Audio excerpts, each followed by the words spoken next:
படிக்க போகும்போது 5 நிமிஷம் படிக்கலாம் சார். அதுக்கப்புறம் அப்படியே ஒரு வேர்ட் டவுட் கேட்கிற மாதிரி அம்மாட்ட போய் அப்படியே கதை பேசுறேன். ஓ, சூப்பர் ஐடியா. அப்படியே ஒரு டவுட் கேட்கணும்னா அப்படியே பேச வளர்த்துறது. ஓகே, நல்ல ஐடியா மாதிரி.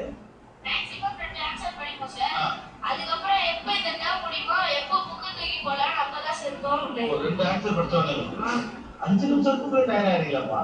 எனக்கு என்ன தோணும்னா, அம்மா கூப்பிட்டே இருக்கணும் உள்ள இருந்து. எனக்கு வந்து அந்த இதுல வந்து லிசன் பண்ண முடியாது, கான்சன்ட்ரேட்டே இருக்காது. எங்க அம்மா மாமான்னு கூப்பிட்டே இருப்பேன். அந்த லிசன்ல வந்து எனக்கு கான்சன்ட்ரேஷன் ஆகாது, அப்படியே வேற எங்கேயும் போகும், டைவர்ட் ஆகும். ஏன் அப்படி கூப்பிட்டே இருக்கீங்க? அப்பதான் ஏதாவது சும்மா டைம் பாஸ் பண்ணுவோம். டைம் கடந்தா படிக்க பக்கத்துல புத்தகத்தை திறந்தாலே என்ன தோணும்?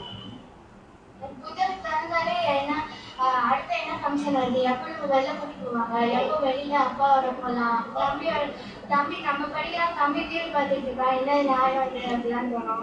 அப்புறம் போய் அவனோட வெளியவே பார்த்தேன். சரி 1 hour கழிச்சு படிக்கலாம்னு உட்கார்ந்தேன். சரி 1 hour ஆயிடும், சரி இன்னும் 5 minutes இருக்காங்க, அப்படியே 15 minutes ஆகும், அப்படியே 2 hours, அப்படியே நைட்டுக்குள்ள வந்துடும். ஜெலினா பிஸ்மா, ஏன்னா இமேஜினேஷன்லேயே வாழ்றது. அடுத்து கூட ஃபங்க்ஷன் அந்த ட்ரெஸ் போட்டுக்கலாம். படிக்கிறத விட்டுட்டு வெளியே புக் எடுத்து படிக்கணும்னு போவோம். ஆனா அது நம்மளுக்கு ஞாபகம் வராது. வெளியே எங்கேயாவது போய் வெளியே என்ன இருக்குன்னு அதை தெரிஞ்சுக்கலாம்னு தான் தோணுமே தவிர இந்த படிக்கணும்னு தோணாது.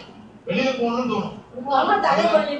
கரெக்டா 7 மணிக்கு உட்காரனா எனக்கு பிடிச்ச சீரியல் எப்போ ஆரம்பிக்கும் அப்படின்னு சொல்லிட்டு அதுக்காக தான் வெயிட் பண்ணிட்டு இருந்தேன். ஒரு 5 minutes அந்த மாதிரி தான் படிப்பேன். அதுக்கு மேல எனக்கு பிடிச்ச சீரியல் பார்த்துட்டு அப்படியே கொஞ்சம் அம்மா கிட்ட பேசிட்டு பாஸ் பண்ணிடுவேன். சீரியல் பார்க்கறதுக்கு முன்னால கொஞ்சம் படிக்கிற மாதிரி பாஸ் ஆக தான் பண்ணணும். அது வரை ஒன்றும் பண்ணாது. ஓகே, இதெல்லாம் இவங்க சைட்.